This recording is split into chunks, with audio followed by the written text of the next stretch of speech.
You probably know the story of Ruth. It's that nice, safe Sunday school story about a loyal daughter-in-law and a romance in a wheat field, right? It's the Hallmark movie of the Old Testament, except it isn't. Not even close. Most people think the book of Ruth is just a polite romance. But if you actually look at this Bible story, it's a survival thriller. It's two desperate women walking through a war zone. It involves racial tension, starvation, sexual predation, and a high-stakes midnight gamble that should have ruined their lives. Ruth isn't a story about romance. It's a story about a woman with a target on her back walking into enemy territory and refusing to die. Today, we're stripping away the flannel graph felt and looking at the grit. Welcome to the Bible you never heard.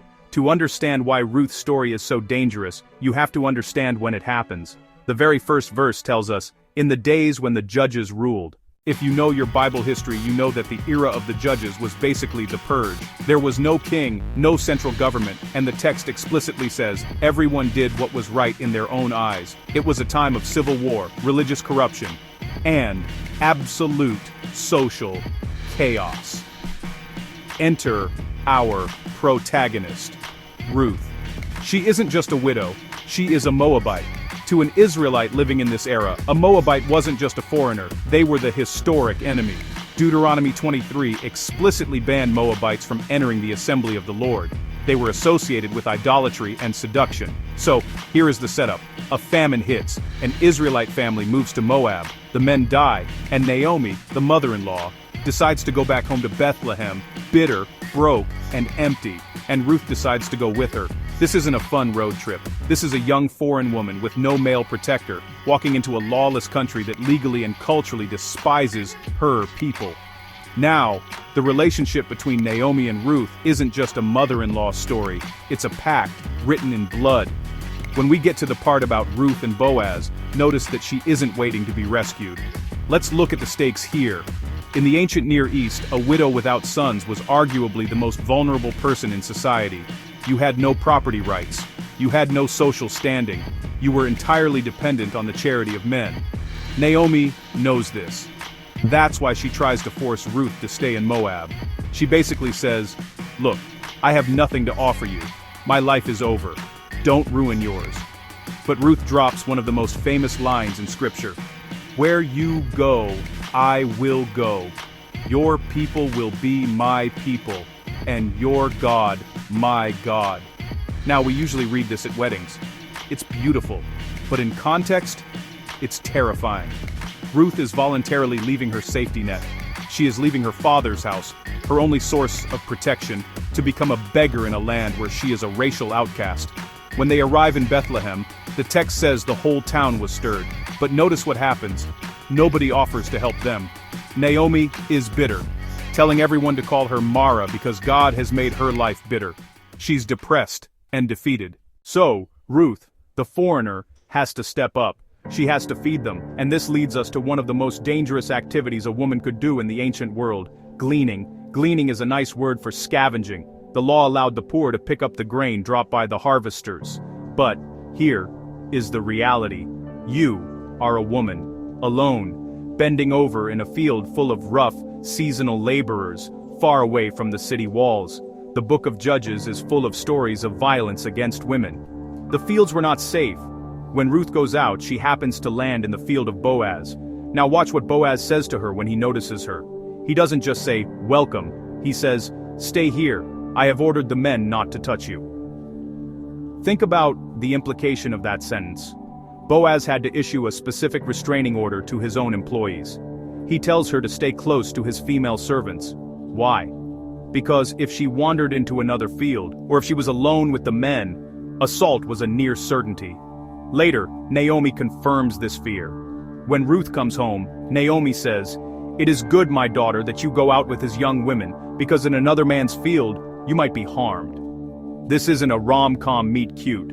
This is a survival strategy. Ruth is navigating a minefield of potential abuse just to get enough barley so she and her mother-in-law don't starve to death. She is working from sunrise to sunset, a hated foreigner, relying on the protection of a stranger.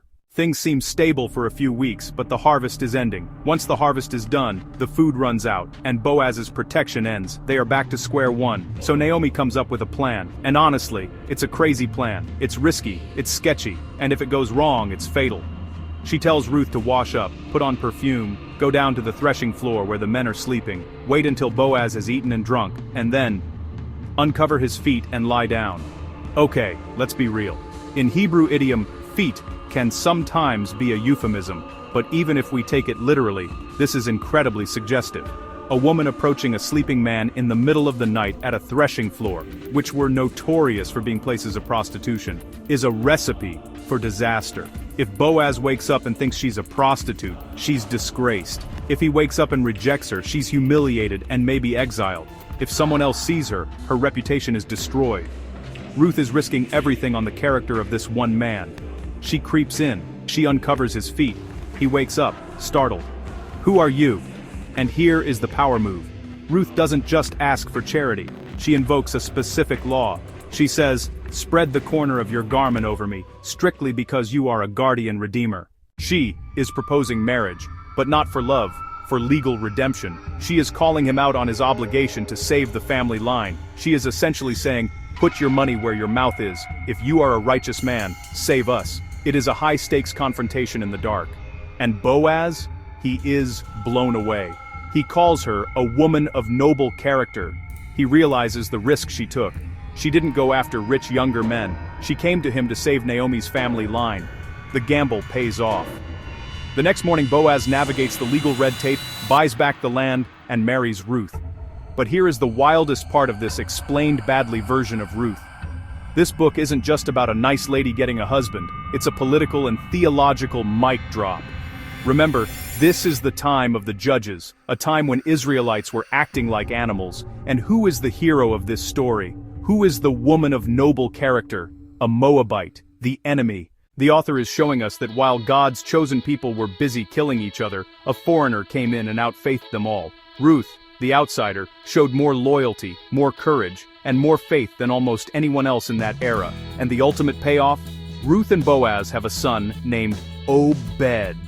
Obed has a son named Jesse, and Jesse has a son named David. That's right, King David, the greatest king of Israel, was the great-grandson of a Moabite widow who risked sexual assault and social suicide to save her family. And by extension, she is in the direct lineage of Jesus. So, the next time you hear the story of Ruth, don't picture a soft, fuzzy romance. Picture a gritty drama about a woman who looked danger in the face and refused to blink. If you want more deep dives into the weird, gritty, and misunderstood parts of history, if you want more Bible stories explained simply, and maybe a little badly, hit that subscribe button for your weekly dose of Christian inspiration. And let me know in the comments, do you think Naomi's plan was brilliant or reckless? I'll see you in the next one.